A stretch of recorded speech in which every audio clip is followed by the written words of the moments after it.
Hello? Hello, hi, this is Sergeant McCormmick from the Vineland Police Department. I was told to call a Teresa Lockwood. Yeah, Teresa Lockwood surveys. Look, I tried to make a report twice the other day and last night in regards to my husband being abused and mistreated and harassed by nurses in the Vineland Inspira Hospital. Okay. And my report was refused by Jasmine Rodriguez. And then she falsified a report on me and then twisting my words.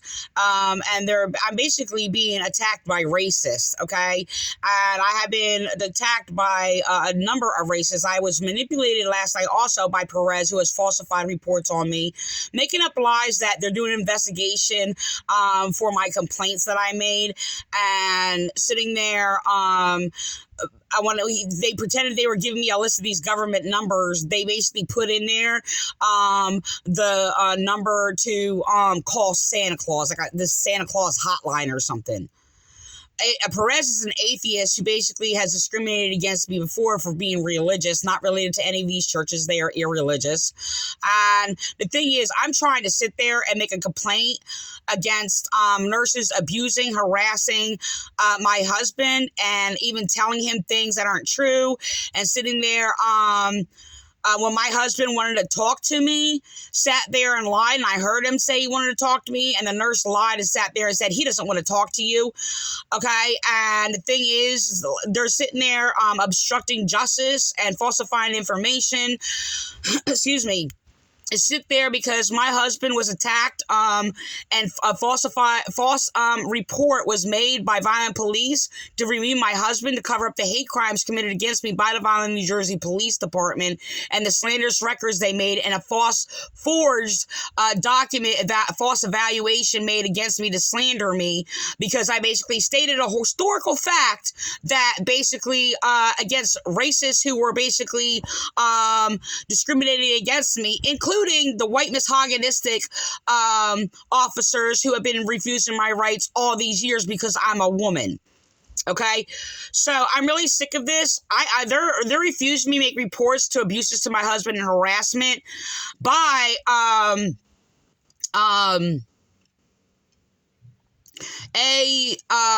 APS or something like that, or whatever, where they're basically inserting false ideas into his head, lying to him, harassing him, trying to obstruct justice, and exploiting him. And basically, he's being abused in the hospital. Okay, and they're playing these games, and Rodriguez thinks it's funny, and she's laughing at it or whatever, and refuses to make the complaint because I'm already well aware that the Vineland Police are discriminating against people from businesses to basically, victims, and refusing to report anybody of a title or a business or like a hospital or a police or a government official or any of these things. Okay, and it is disturbing. And while my husband has been removed in here so they can abuse him. And then they're sitting there claiming because he apologized to me in the past for abusing me, they are basically claiming that's abuse. Sitting there scapegoating it and flipping things backwards, and then sitting there blaming me for what other people did. Oh, so sorry. This is a lot for you. He had a stroke. You know what? And the thing is, it's like I took care of him. He needs full care. He has to have a diaper change. He needs to be rolled over. He has paralyzed all the way down from top, like on the left side, from top to bottom. Wow. And he has to have a catheter and all these other things or whatever. He has to be fed like puree food and all this. I was taking good care of him. Okay. And you had to do all of that. Yeah, well, I do that in chronic pain and a back pain also, and it was very painful. I had to moderate myself, but I went to bed in agonizing pain every night. But the thing is, I was like hoping, I pushed myself, I was trying to prepare myself before he even came here. Like, I know I had the pain, and I'm just like, okay, I could probably do this. I used to lift trees and stuff and work and stuff like that or whatever, and it's just like, I know I have my pain now. But it's just like, I try to push myself to see if I can do it like a month before. I walk down the street like almost every day, and I push myself. That's really good. And I pushed myself. I moved heavy objects out of the house like that was excess. I'm like, let me see if I can move this. Let me see if I can move this. I put it on the street for people to take and stuff or whatever, just to get things out of the way. I rearranged the house like to accommodate like his needs and things like that or whatever. And the thing is, they're abusing him and they're scapegoating me. And they removed him. And the thing is, now he's being harassed in the hospital. And they're making up lies that he doesn't want to talk to me when he's sitting there. I'm here listening to him say that he wants to talk to me. And they were interrupting him. You did a lot, and now you just don't feel guilty that I bear no guilt. I don't bear any guilt at all. I'm in pain. That has nothing to do with guilt at all. You could, yeah. But the thing is I mean, I don't bear no guilt. It's not my fault. And the thing is, it's just that, I mean, it's not about that. Like, he's helpless. Like, he's helpless, and I can't help it. And they're flipping things backwards because it's like I tried to report basically his daughter like robbing us. Like, he's in this position, and she's robbed us of over like $20,000. Well, it's $15,000 after his stroke. She robbed him like $8,000 prior. And the thing is, they're covering it up, and the police allowed like her to continue to rob us because I was reporting it to people and to the bank and security at the bank and all this other stuff. I'm like, we're being robbed. And they manipulated the police manipulated the situation so she could continue to rob us, and she's flipping things backwards in court. And she basically forged a false letter stating that Donald left her the business and his money as though he was already dead. This is what she did. And then I got yelled at in court or whatever, and sitting there and to silence me and try to discredit me or whatever to cover all this up while they're lying in court about my husband. Even sitting there claiming that my husband said these things that an inspector said that my husband didn't say. That I basically spoke against, because before he came here, the inspector came in and he had to inspect it, right?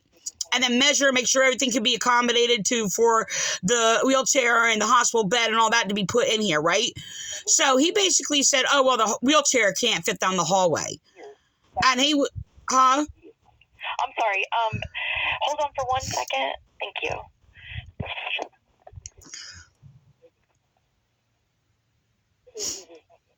They lied. They lied about everything. I'm sorry about that. Sorry. I've been trying to make a complaint for days. My husband being mistreated in the hospital by adult protection services. Okay. And by nurses, and they're basically influencing him and manipulating him. They're not even investigating. They're not asking him proper questions of anything against the lies that they basically said about me to sit there and justify, which is not justified, them removing him. And he was only here a week. More comfortable if I went down there, or what would make you feel more comfortable here? If you went to Donald Surveys? He's at the hospital, correct? Yeah, can you? Do you want me to? What do you want me to do? You can just, yeah, will you? Sure. Because, they have a restraining order on me because they're lying about me. And there is, because I did a video, and he is on video that he actually requested doing the video, well, agreed to it or whatever. But he wanted me to do the video. He is well aware of what he's saying and things like that. This is a thing. I just want to let you know. He is deemed incompetent, but he can understand you. And you can test that yourself, because I tested it myself, what he can understand, what he can't. He's very intelligent. You can have him recall on I don't know.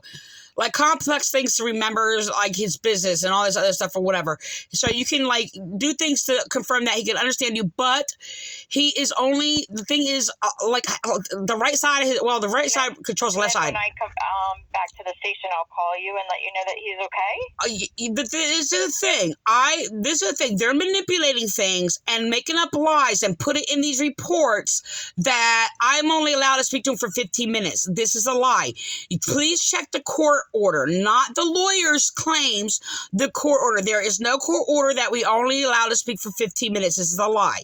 This is a manipulation control by the lawyers who are abusing him in the courts, okay, that are lying about him. And I told him that they are abusing him and what they're saying in the courts, and he knows it's a lie. So the thing is that what happened was this nurse was telling him like he didn't want to talk to me. You can ask him that he'll remember it, that he did want to talk to me or whatever.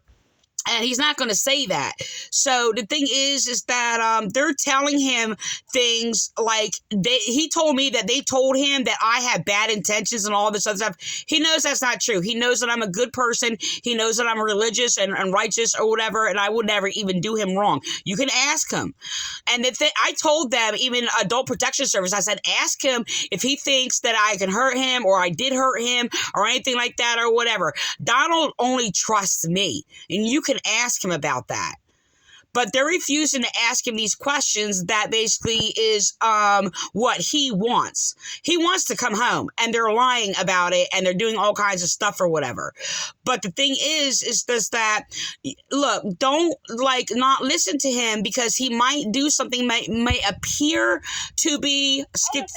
Listen to, let me say this. I'm getting another call. I know, I need to say this, please.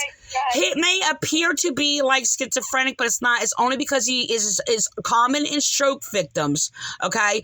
And he's using different parts of his brain, okay? So he's going to be stimulating like dream state, imagination, and memory. But the thing is, he might say something that, like, my son was there or something like that or whatever. And I comfort him and tell him, I said, that's a dream state. They're gonna be stronger because the rest of your brain is sleeping, so it can heal right now. This is what I tell him. Okay. So I just want to prepare, like he has right, left side neglect. Look that up online so you can understand what that is. You have to stand on his right side. He cannot see you on the left. Got it. And tell him that you're like, I'm calling you and sent by me, so it's okay. Like, he was afraid after the Adult Protection Services came there. He's afraid to talk to the therapist. So he's afraid to talk to him. Tell him that I said it's okay and he can trust you, okay? Okay. And tell him I said hi, and you're like, because he's telling me, like, you need to get a representative for you. You need to get a lawyer. So tell him that, like, you're there for me and him, okay? Got it. Because he might restrain, like, from saying things or something like that or whatever. Well, however you feel comfortable in the easiest way, but he does not trust anybody. But he trusts me, so just tell him I love him too. Okay, I will. All right? And then I'll call you back when I get done. Okay, thank you. All right, thank you. Bye.